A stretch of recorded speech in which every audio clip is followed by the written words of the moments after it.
राधे राधे, जय माता की। कैसे हैं आप सब? मैं अच्छी हूँ, आशा करती हूँ आप भी अच्छे होंगे, बहुत खुश होंगे। सर्दियों का समय चल रहा है, अपनी अपनी फैमिली का बहुत ख्याल रखिएगा, खास करके छोटे छोटे बच्चे। आप सभी का स्वागत है मेरे यूट्यूब चैनल सानू गौर में। आज मैं आप लोगों से भी एक सवाल करती हूँ कि जब डाइवोर्स होता है, जब शादी होती है, तो ससुराल वाले दहेज लेते हैं। कहेंगे भाई तुमने अपनी बेटी को दिया है, चलो ठीक है। बेड दिया, बेटी सोएगी। गाड़ी दी है, बेटी घूमेगी। फ्रिज दिया है तो बेटी पानी पिएगी। बाकी ससुराल वाले नहीं इस्तेमाल करते भाई, वो सिर्फ बेटी इस्तेमाल करती है, ठीक है। पर जब बहुत जगह पे जब डाइवोर्स होता है, उसी बेटी का जब तलाक होगा, 10 साल, 15 साल, 20 साल, कितने साल बाद भी, जब उसी लड़की का तलाक होता है, तो पति कहेगा हम एलिमनी क्यों दे। समाज वाले बोलेंगे कि एलिमनी चाहिए इसको, खुद कमाओ।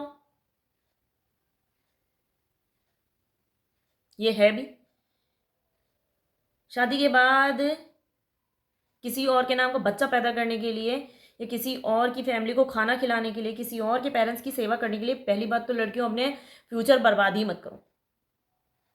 मर्द जात अगर नौकरी करता है, मैं अपनी खुद की सोच बता रही हूँ, अगर आदमी जॉब करता है, 10 से 5 करेगा, 8 से 8 भी करेगा, तो 20-25 हज़ार 30 हज़ार रुपये कमाएगा और घर में आके आराम से बैठ के खाएगा।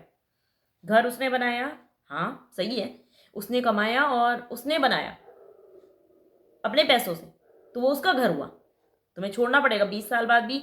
अगर पति अय्यास है, रंडीबाज है, और अगर तुम्हें घर छोड़ना पड़ा, तो वो तुम्हें घर छोड़ना पड़ेगा। तुम वहाँ घिस घिस के फर्श और टाइल्स चमकाओ, घर की दीवारों के जाले झाड़ो, नो मैटर, वो पति का घर है। तुम वहाँ पे शायद एज अ सर्वेंट रही हो 20 साल, और मुझे लगता है अगर तुम किसी और के घर में जाके झाड़ू पोछा, बर्तन, खाना बनाना, बच्चे संभालना ये करोगी, तो 20-22 हज़ार रुपये समथिंग आराम से आ जाएंगे। 20-22 भी नहीं आएंगे, 15 हज़ार रुपये आराम से आ जाएंगे। तो खुद कमाओ, आजकल के मर्द और समाज की सोच के हिसाब से, ठीक है। और आज मैं ये बात क्यों बोल रही हूँ, जैसे कि मेरा चल रहा है, आप लोगों को पता है। और ये जो घर दे रखा है ना, रविशंकर ने पूरा घर लोन पे लिया था। कान में पेट्रोल डाल के सुन लो, जिनको भी नहीं सुनाई देता है, सज्जन जो है। तो ये घर लोन पे था पूरा, 17 लाख का जो भी था, 17 लाख समथिंग का ये घर था, वो लोन पे था। पूछो रविशंकर से 17 लाख में कितना दिया उसने नगद, पहली बात। तो इसकी जो उस टाइम पे जो था, मेरे फादर ने दिया है, और उसके बाद जो लोन का अमाउंट है, बैंक से लोन लिया गया था। लोन का मतलब समझो, इसके ओरिजिनल डॉक्यूमेंट बैंक में रखे थे, और उसके बाद बैंक ने पैसा दिया, तो वो हमें ने जमा किया, बिल्डर को दिया। लोन प्रोसेस में ये हुआ था। और अब हम बैंक को पैसे नहीं देंगे ना, 14,000 पर मंथ, तो ये घर बैंक जब्त कर लेगा। तो रविशंकर के मरे हुए बाप का इसमें फूटी कौड़ी भी नहीं लगा। तो किसी के पिछवाड़े में आग नहीं लगनी चाहिए इस बात से, और फिर भी आग लगती है तो हम कुछ नहीं कर सकते उसमें। हाँ, मेरी लैंग्वेज अब वल्गर हो रही है भाई, मेरे को मत बोलना, क्योंकि कभी कभी कुछ लोग ऐसी बातें बोल देते हैं ना कि गुस्सा लग जाती है, तो जवाब भी उसी लैंग्वेज में देना पड़ता है, ठीक है। तो एक तरीके से ये घर मेरे फादर ने दिया है, और जिसको प्रूफ चाहिए होगा वो भी मैं दे दूंगी। कुछ दिन पहले राशन का मैंने वीडियो पोस्ट किया था ना, मेरे पास है। जो अमाउंट बचा था, जो पे किया गया है पूरा अमाउंट, उसका मेरे पास डिटेल है, बैंक डिटेल है। तो ये घर मेरे बाप का दिया हुआ है, जब भी मेरा मन होगा मैं अपने बाप के नाम पे लिख दूंगी। रविशंकर या उसके बाप का इसमें कुछ भी नहीं है, 1% भी नहीं है, ठीक है। दूसरा, ये किसी का क्वेश्चन था कि जब पति के साथ रहना नहीं है तो मकान पति क्यों दे, खुद कमाओ खुद मकान बनाओ। हाँ, ये भी सही है कि खुद बनाओ, खुद मकान में रहो। तो 20 साल, जो मेरी लाइफ के 20 साल खराब किए हैं, या मेरी जैसी बहुत सी औरतों के खराब किए हैं, बच्चा पैदा करके छोड़ देते हैं, तो ऐसे पतियों पे तो अटेम्प्ट टू रेप का केस लगना चाहिए। किसी की बॉडी से खेल करके तुम उसको छोड़ देते हो, और मर्द जात, कुछ मर्द जात, सबको नहीं बोल रही हूँ, कुछ आदमी जो होते हैं जिन्हें लगता है औरत सिर्फ सोने के लिए होती है।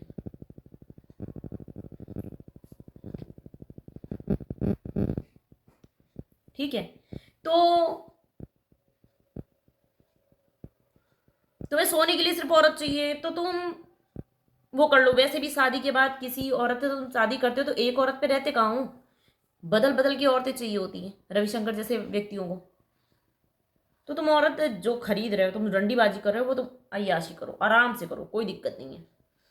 खाना बनाने के लिए तुम सर्वेंट रख लो, कपड़े धोने के लिए भी तुम सर्वेंट रख लो, घर की सफाई करने के लिए भी तुम सर्वेंट रख लो, बच्चा पैदा करने के लिए सरोगेट मदर रख लो। किसी भी अच्छे घर की लड़की से शादी करोगे दहेज लेकर के, उसके बाप से दहेज दहेज के पैसे लेकर के शादी करोगे, उसको मारोगे पीटोगे। हाँ, और हाँ, मारने पीटने के लिए भी एक रख लो, पंचिंग बैग टाइप, जो तुम्हारी मार खाएगा, जूते लात गाली गलौज सब बर्दाश्त करेगा, उसके लिए भी रख लो, क्योंकि तुम तो मर्द हो, रख सकते हो। तुमने सारे काम करने के लिए, बच्चा पैदा करने के लिए, घर में झाड़ू पोछा बर्तन के लिए, अपने माँ बाप की सेवा के लिए, हर चीज करने के लिए ऑलराउंडर एक औरत को घर में लाके बिठा दिया है शादी करके, उसके बाप से दहेज ले लिया है। अब तुम दारू पी के आओ तो वो तुम्हारा पंचिंग बैग है, जिसे बीवी कहते हैं। तुम्हारी फिजिकल नीड पूरी करने के लिए बीवी है, तुम्हारा वंश बढ़ाने के लिए औरत है, बीवी है, तुम्हारे माँ बाप के लिए नर्स भी वो बन जाती है, सब कुछ करती है। पर तुम्हारी रंडीबाजी पे अगर वो आवाज उठाती है तो उसके बाप का उसमें कुछ भी नहीं है। घर पे ससुराल में 1% भी हक नहीं है। बच्चा भी छोड़ के जाओ, क्योंकि बच्चा आदमी का है। घर छोड़ के जाओ, क्योंकि उसने अपने पैसों से खरीदा है। तो 20 साल हमने क्या किया उस घर में, तो 20 साल का हमें मिलना चाहिए, हिसाब करना चाहिए ना। जब हर एक चीज का हिसाब होता है तो इसका भी हिसाब होना चाहिए। बहुत सी जगह पे शादी होती है और डाइवोर्स होता है, 10 साल 11 साल बाद कोर्ट में जब डाइवोर्स होता है, ससुराल वाले पुराना बेड लेके जाते हैं, टूटा हुआ बक्सा लेके जाते हैं। उस कंडीशन में आया था क्या सामान, मैं ये पूछना चाहूंगी। तुम टूटा हुआ बक्सा देते हो, तुम टूटा हुआ बेड देते हो, तुम टूटी हुई घिसी पिटी अलमारी देते हो, तो क्या उस कंडीशन में तुम दहेज लेके आए थे? तुम किसी से शादी करते हो और उस औरत की पूरी जिंदगी बर्बाद करते हो, उसकी बॉडी के साथ खेल जाते हो, मेंटल कंडीशन से खेल जाते हो, क्योंकि ऑफ कोर्स तुम मर्द हो और समाज भी पुरुष प्रधान समाज है, तो अलाउ है। मैं ये चीज़ सारे आदमियों के लिए भी नहीं बोलूंगी, सारी औरतों के लिए भी नहीं बोलूंगी। जो कैरेक्टरलेस मर्द हैं और जो कैरेक्टरलेस औरतें हैं उन्हें फ़र्क नहीं पड़ता, डाइवोर्स से, सेपरेशन से उन्हें फ़र्क नहीं पड़ता, क्योंकि उनको रहता है कि भाई मेरे को चेंज करना है, नए, तो उन्हें फ़र्क नहीं पड़ता। पर जो एक के साथ रही है उसे बहुत फ़र्क पड़ता है। 20 साल तुम किसी को घर में कैद करके रखो और सडनली उसको धक्का मार के घर से बाहर निकाल के फेंक दो कि नहीं तुम जाओ, अब तुम कमाओ जा करके, बिकॉज मेरे को चक्कर दूसरों से चलाना है, तो ये सही होता है? रविशंकर ने 20 साल में फौज में रह के 24 आवर रह के कमाया है ना, तो उस हिसाब से तो मेरे को भी पेमेंट मिलनी चाहिए। अब मेरे बॉस तो रविशंकर थे, तो मैं रविशंकर से नहीं बोलूं?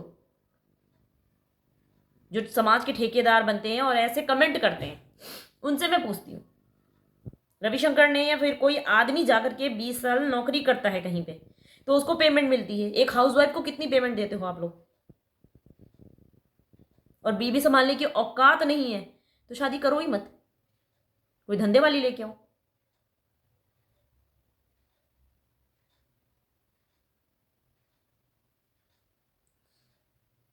सबसे अच्छा रहेगा। और बाकी चीजें मैंने जो बोली वो करो। बच्चा चाहिए वंश बढ़ाने के लिए, सरोगेट कर लो, रंडी वैसे भी मिलती है, प्रोस्टिट्यूट। दूसरे की बीवी जब फंसाई रखते हैं ऐसे व्यक्ति, तो क्या जरूरत है शादी करने की? किसी की लाइफ खराब करोगे और वो कुछ बोले भी ना, ये तो गलत है।